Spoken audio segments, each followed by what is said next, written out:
BJP कार्यालय में कार्यकर्ता मिलन समारोह में दोनों उप मुख्यमंत्री सम्राट चौधरी विजय सिन्हा मौजूद रहे। कार्यक्रम में पूर्व विधायक रामानंद राम और आर.के. चौधरी बीजेपी में शामिल हुए। दो महत्वपूर्ण व्यक्ति भाजपा पार्टी में शामिल हुए। इनका स्वागत किया गया। उन्होंने कहा, प्रधानमंत्री मोदी के नेतृत्व में भारत आगे बढ़ रहा है और 2014 का भारत और आज का भारत स्पष्ट दिख रहा है। पहले सिर्फ रिमोट वाली सरकार दिखती थी और आज प्रधानमंत्री पूरे देश में दिखते हैं और देश को आगे बढ़ाते हैं। भारत आर्थिक रूप से गरीब दिखता था, लेकिन आज 5वें स्थान पर है। बिहार में फैक्ट्री नहीं है और पानी नहीं है, लेकिन मोदी सरकार गांव तक विकास कैसे हो इसकी चिंता करते हैं।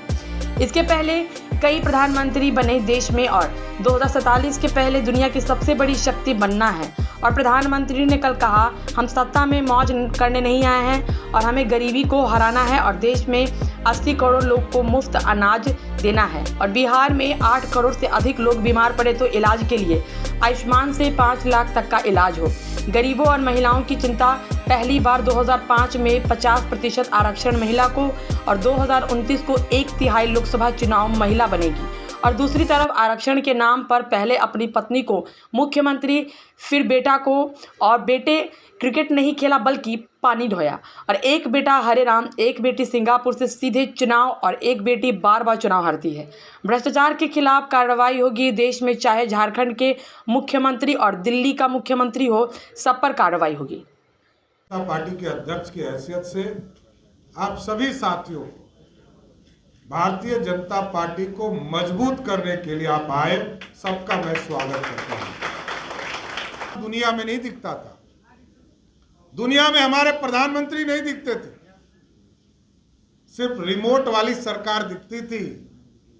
आज हमारे प्रधानमंत्री भी दुनिया में दिखते हैं और दुनिया में भी डंका सिर्फ भारत का बजता है, वो सिर्फ भारत के लोगों की कृपा है।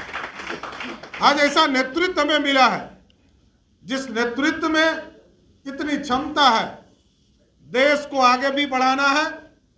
और आप सोचिए, हमको चौथा वर्ल्ड कहा जाता था, चौथी दुनिया के लोग कहा जाता था। आज देश के यशस्वी प्रधानमंत्री नरेंद्र मोदी जी के नेतृत्व में भारत, जिस भारत में आर्थिक रूप से हम गरीब दिखते थे, आज देश के यशस्वी प्रधानमंत्री जी ने इतना परिश्रम किया, पूरा फाइनेंशियल मैनेजमेंट का सिस्टम किया कि आज दुनिया के 5वें स्थान पर आर्थिक व्यवस्था में खड़ा हुए, तो वो नरेंद्र मोदी जी का नेतृत्व है। पानी पानी है। और जिस इलाके से आप आते हैं, नॉर्थ बिहार, उत्तर बिहार के इलाके में 8-8 नदियां हमको तबाह करती है। एनडीए की सरकार के बाद तो हम इंफ्रास्ट्रक्चर पर काम कर पाए। सरदे अटल बिहारी वाजपेयी जी ने 4 लेन और सड़कों का जाल उस इलाके में बिछाने का काम किया। आज भी मोदी सरकार लगातार आपके गांव तक विकास कैसे पहुंचे, इसकी चिंता करते हैं। इसलिए हम साथियों, बड़ा स्पष्ट है, इस देश को श्रेष्ठ बनाने के लिए कोई व्यक्ति निकला है। आज इसके पहले तो कई प्रधानमंत्री हुए देश में, लेकिन जिस तरह नरेंद्र मोदी जी ने सपना देखा है 2047 का भारत, आज हम 5वें स्थान पर हैं। मोदी जी का सपना है 2047 के पहले दुनिया के सबसे बड़ी ताकत बनना है, तो हमको आगे ले जाना पड़ेगा। और गरीबी, कल नवादा की पावन धरती पर उन्होंने स्पष्ट तौर पर कहा कि हम सत्ता में मौज करने नहीं आए, सत्ता में तब तक संघर्ष करते रहेंगे, तब हमारा काम पूरा होगा जब एक एक गरीब हमको मुख्य धारा में और अमीर बनने का काम, सपना इस देश में पूरा होगा। अभी गरीबी को हराना है। और आपने देखा किस तरह भारत के लगभग 80 करोड़ लोगों को, जब कोरोना की स्थिति बनी, लोगों को खाना नहीं मिल रहा था, रोजगार नहीं मिल रहा था। आज देश के यशस्वी प्रधानमंत्री जी ने कहा 80 करोड़ लोगों को पिछले 4 वर्षों से मुफ्त अनाज देने का काम मोदी सरकार कर रही है। खाने का भी चिंता मोदी सरकार कर रही है।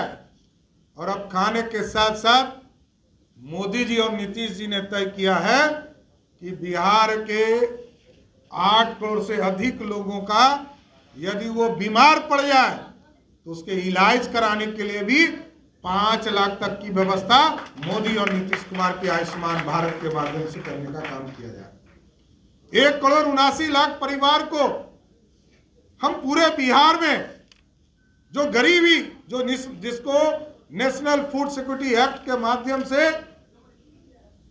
अनाज मिल रहा है, मतलब कहने का मतलब है कि जिसको 5 किलो अनाज मिल रहा है उसको 5 लाख तक का मुफ्त इलाज करने का भी मोदी सरकार करने का काम करेगा। इसलिए साथियों, गरीबों की चिंता और महिलाओं के लिए आप सोचिए, इस देश में पहली बार बिहार में जब एनडीए की सरकार बनी 2005 में 50% का आरक्षण महिलाओं को दिया गया पंचायती राज में, नगर निकाय में। और आज देश के यशस्वी प्रधानमंत्री जी ने तय किया है कि 2029 का जब चुनाव होगा पूरे देश में 1/3 सिर्फ महिला ही लोकसभा और विधानसभा में जीत कर जाने का काम करेगी। महिलाओं का सम्मान बढ़ाने का काम किया जा रहा है। इसलिए साथियों, गरीब कल्याण का काम किया जा रहा है, भारत को श्रेष्ठ बनाने का काम किया जा रहा है। और दूसरे तरफ क्या हो रहा है? दूसरे तरफ आरक्षण के नाम पर कुछ लोग अपने पहले पत्नी को मुख्यमंत्री बनाते हैं, फिर अपने बेटा को उप मुख्यमंत्री बनाते हैं। वो क्रिकेट नहीं खेलता था, वो पानी ढोने का काम करता था। कुछ लोग पत्रकार लोग देख रहे हैं, आजकल मैं देख रहा हूं कि मीडिया साथी लिख रहे कि क्रिकेट खेलने से राजनीति तक। अरे भाई, बताना पड़ेगा ना कहां कहां क्रिकेट खेले। पानी ढोने वाले को अपने बेटा, क्योंकि उनका बेटा था तो बिहार का उप मुख्यमंत्री बनाते, दूसरा बेटा हरे राम कृष्णा करता, उसको भी मंत्री बना दिया। अब सीधे सिंगापुर से एक बेटी आ गई है, सीधे। जनता का कल्याण तो दूर दूर तक पता नहीं चलता है, लेकिन सीधे सिंगापुर से चुनाव लड़ाने के लिए लालू जी ने उतार दिया। दूसरी बेटी चुनाव हार जाती है तब भी राज्यसभा में। तो इस देश में लालू जी जैसे नेता जब तक रहेंगे तब तक गरीबों की चिंता नहीं हो सकती है, परिवार की चिंता हो सकती है। इसलिए आप लोगों से आग्रह करूंगा, ये मोदी है, सब मुमकिन है। और आपके आशीर्वाद से मोदी जी ने साफ तौर पर कहा, ये हमारा ताकत नहीं है, इस देश की जनता ने जो ताकत दिया कमल छाप के सामने बटन दबाकर, उसकी ताकत है। और आगे भी मजबूती से सरकार बनाइए, एकदम स्पष्ट रहिए।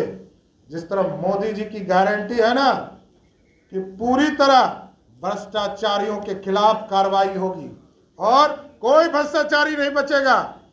देश में जितने भ्रष्टाचारी हैं, चाहे वो झारखंड की सरकार के मुख्यमंत्री रहे हो या दिल्ली में आप पार्टी वाली सरकार बैठी हो, ये कोई बच नहीं सकता है। उसी तरह बिहार में भी हम लोगों ने तय किया है, कानून बनाया, ये जो माफिया लोग हैं ना, आपके गांव में शराब बेचवाता है बच्चों से। करें, खुला चुनौती है, जनता की गाढ़ी कमाई की पैसे ये दान करें, और नहीं तो जनता इनसे हिसाब लेगी, एक एक वोट से हिसाब लेगी। अश्विनी चौबे सर नाराज थोड़े से दिख रहे हैं पार्टी के फैसले से। उन्होंने कहा कि मेरे साथ गलत हुआ, साजिश के तहत टिकट जो है वो कटा, मगर मैं साथ हूँ पार्टी के। हम लोग देखे नहीं है, क्या बयान है आपका? ईद में